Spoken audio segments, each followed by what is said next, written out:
राजेश पवार हमारे सहयोगी इस वक्त तमाम जानकारी के साथ कीव शहर से जुड़ गए हैं। राजेश, देखिए, एक तरफ आप बातचीत की टेबल पर होंगे कुछ देर बाद, आज या फिर कल यूक्रेन और रूस आमने सामने, तो बातचीत इन हमलों के बीच कैसे संभव है? या तो आप सीज फायर करें, किसी निष्कर्ष पर निकले, और इस बीच राष्ट्रपति जेलेंस्की ये भी कह रहे हैं कि लगातार हमलों में तेजी आ रही है। मारियोपोल उसका एक बहुत बड़ा उदाहरण है। देखिए नेहा, वॉर और डिप्लोमेसी म्यूचुअली एक्सक्लूसिव नहीं है। इसका अर्थ ये है कि ये जरूरी नहीं है कि अगर वॉर हो रही है, लड़ाई हो रही है, तो बातचीत नहीं हो सकती, और बातचीत हो रही है तो लड़ाई नहीं हो सकती। तो they are not mutually exclusive.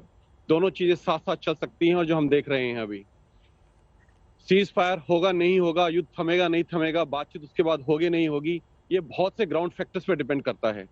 देखिए, अगर रूस को लगता है कि उसने अगर अपने ऑपरेशन अभी रोके, तो शायद उसको फिर आगे इन ऑपरेशंस को उस लेवल तक लेके जाना मुश्किल होगा। यही कारण है कि वो सीज फायर के लिए राजी नहीं हो रहा है।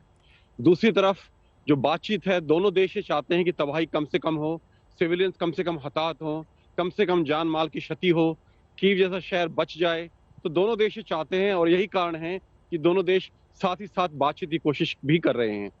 इसके साथ वो देश भी हैं जो मध्यस्थता की कोशिश कर रहे हैं, जैसे हिंदुस्तान हो गया, टर्की हो गया, इसराइल हो गया, कुछ हद तक फ्रांस हो गया। ये देश समझते हैं कि इस लड़ाई में किसी का भला नहीं होने वाला है, और ये जो प्रभाव है वो सब पर पड़ेगा। देखिए, अभी जो फूड प्राइसेस हैं अराउंड द वर्ल्ड 20% ऊपर चले गए हैं खाने पीने का, क्योंकि जो 1/3 सीरियल्स हैं, ज्वार, बाजरा, गेहूं, लगभग यूक्रेन और रूस पूरे दुनिया के एक्सपोर्ट का 1/3 एक्सपोर्ट करते हैं ये। तो क्योंकि लड़ाई की वजह से वो सब बंद हो गया है, और इस बार की फसलें यूक्रेन में नहीं कट सकती क्योंकि लड़ाई चल रही है। इसका बहुत बड़ा प्रभाव पड़ा है फूड सिक्योरिटी पर पूरी दुनिया की, खासकर गरीब मुल्कों की, अफ्रीकन मुल्कों की। इसके अलावा ये दोनों देश बहुत बड़े प्रोड्यूसर हैं मिनरल फर्टिलाइजर्स के, और वो एक्सपोर्ट भी रुक गया है। तो आप देख सकते हैं कि पूरा विश्व प्रभावित है इस वक्त। और तेल और गैस की बात तो हम पहले कई बार कर चुके हैं।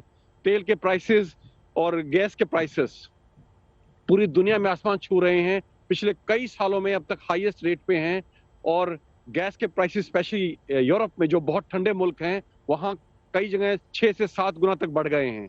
तो पूरा विश्व इससे प्रभावित है, और खासकर गरीब लोग, गरीब मुल्क ज्यादा प्रभावित हैं। इसलिए बातचीत जरूरी है। इसलिए बाकी देश कोशिश कर रहे हैं कि मध्यस्थता हो जाए, कहीं ना कहीं बातचीत से कोई सोल्यूशन निकल जाए। नहीं तो हर किसी का इसमें नुकसान होना है, फायदा किसी का नहीं होना है।